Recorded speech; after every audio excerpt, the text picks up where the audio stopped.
Simple example ఏంటంటే ఒక 1,50,000 నుంచి 2,00,000 మంది పిల్లలు ఏడాది ఈ దేశంలో హార్ట్ డిఫెక్ట్స్‌తో పుడతారండి. ఓకే. అందులో ఒక 80% చనిపోతారు. అసలు హాస్పిటల్‌కి రారు. అబ్బా! ఒక 20% మంది హాస్పిటల్‌కొస్తే అందులో అబౌట్ 8-10%కే మనం ఆపరేషన్ చేయగలుగుతున్నాం. దానివల్ల there is a big backlog. Hmm. Ah, ఒక 65,000 మందికి మనం ఎమర్జెన్సీ ఆపరేషన్ వితిన్ 1 ఇయర్ చేయాలి. హ్మ్. అసలు ఎంటైర్ కంట్రీలోనే ఆపరేషన్‌లు 30,000 అవుతున్నాయి. సో, లాట్ ఆఫ్ వర్క్ జరుగుతుంది. మాకు కూడా కొంత ఫ్యూచర్‌లో దాన్ని ఎక్స్‌పాండ్ చేయాల్సిన థాట్ ప్రాసెస్‌లో ఉంది. మన సీఎం గారిని కూడా అప్రోచ్ అయ్యాము ఈ విషయంలో. వారు కూడా పాజిటివ్‌గా స్పందించి ప్రామిస్ చేశారు. మేము ల్యాండ్ ఇస్తాం మీకు. అంటే మా ఐడియా ఏంటంటే ఒక రీజనల్ సెంటర్ స్టార్ట్ చేసి ఓకే. ఇవాళ డెఫిషియన్సీ రెండండి. డబ్బు కాకుండా హ్మ్. ట్రైన్డ్ వర్క్ ఫోర్స్ లేదు కంట్రీలో. Uttar Pradesh such a big state. ఒక very established paediatric cardiac sciences centre లేదు. ఎస్‌జిపిజేలో ప్రయత్నం చేస్తున్నారు పెట్టడానికి ఇప్పుడు. ఓకే. అలాగా there are lot of huge differences ఉన్నాయన్నమాట. సో, అటువంటి వాటి కోసం వర్క్ ఫోర్స్ క్రియేట్ చేయడానికి, అదేవిధంగా ఆపరేషన్‌లు 600 నెలకు చేస్తే ఉపయోగం లేదు.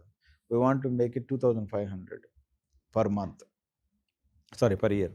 హ్మ్. అలాగా సో, ఆ ఉద్దేశంతోటి ఒక రీజనల్ సెంటర్ ఎస్టాబ్లిష్ చేయడానికి ప్రయత్నం చేస్తున్నాము. త్వరలోనే ఏదో ఒక హెల్ప్ అయితే వస్తది మన గవర్నమెంట్ నుంచి. దెన్ వితిన్ 2-3 ఇయర్స్‌లో దాన్ని కంప్లీట్‌గా will change the landscape of paediatric cardiac sciences. Gopichand garu మీరు చాలా కీలకమైన విషయాన్ని చేశారు.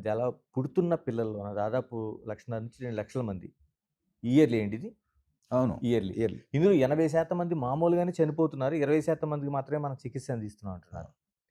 ఎందుకనంటే జన్యుపరమైన లోపాలున్నాయా? లేపోతే వాళ్ళకేమైనా న్యూట్రిషన్ ప్రాబ్లమ్ ఉందా? లేతే డెలివరీకి సంబంధించిన ఇష్యూస్‌లోనేమైనా అవుతుందా? ఎందుకు ఇంత పెద్ద ఎత్తున ప్రాబ్లమ్స్ వస్తున్నాయి? ఎక్కువ మందికి ఈ కారణం అనేది తెలీదండి.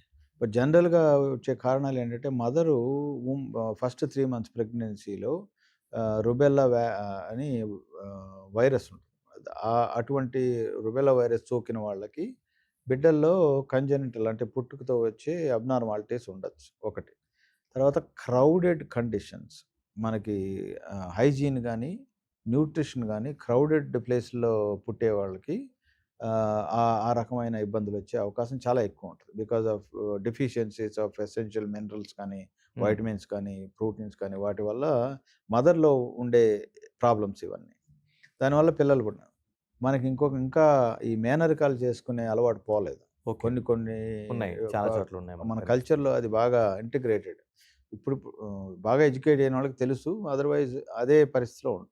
దానివల్ల కూడా ఎక్కువ శాతం ఈ కంజెనిటల్ అబ్నార్మాలిటీస్ రావడానికి అవకాశం ఉంటుంది. అంటే అమ్మ కడుపులో ఉండగానే దీన్ని ఐడెంటిఫై చేసే అవకాశం లేదండి? అంటే ఉంది. బయటికొచ్చిన తర్వాత మనం ఉంది. చూస్తున్నాం. 18 వీక్స్ టు 20 వీక్స్ ప్రెగ్నెన్సీ టైమ్‌లో ఇప్పుడు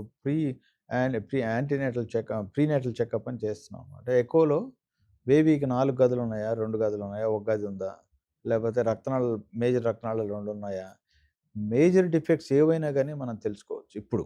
ఓకే. కానీ ఎంతమందికి ఆ అవకాశం ఉంది? కరెక్టే.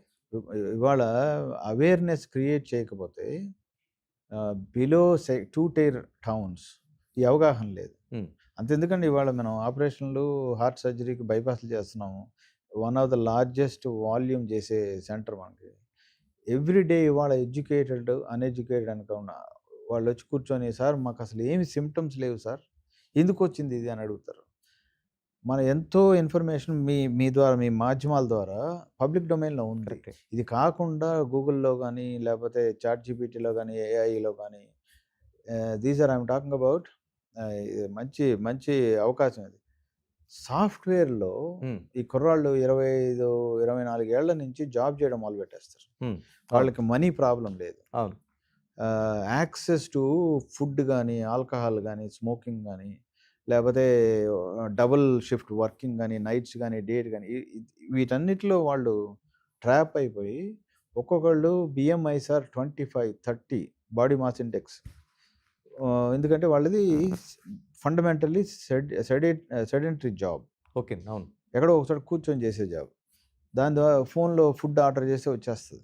అవును. ఆళ్ళందరూ ఎక్కువ మంది హైదరాబాద్‌లోనో, బెంగుళూరులోనో, పూణేలోనో ఎక్కడో ఉంటారు. అంటే ఫ్యామిలీకి దూరంగా ఉంటారు.